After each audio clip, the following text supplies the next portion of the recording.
So this is removing and replacing the injector pods on a 5.7 GXI-A TBI motor.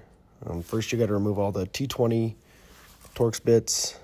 The 3 that go around the regulator at the top are the longer ones, and then the 5 that are around the injector pods themselves are the shorter ones.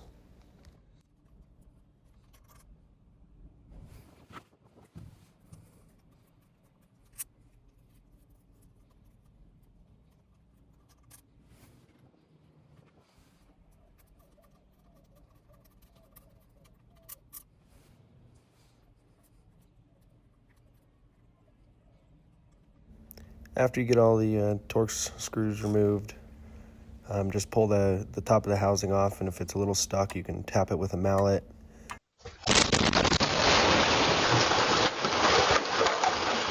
I just noticed I did not record putting the new ones back in, but essentially you just pull out those 2 injector pods and then take your new ones and put those back in.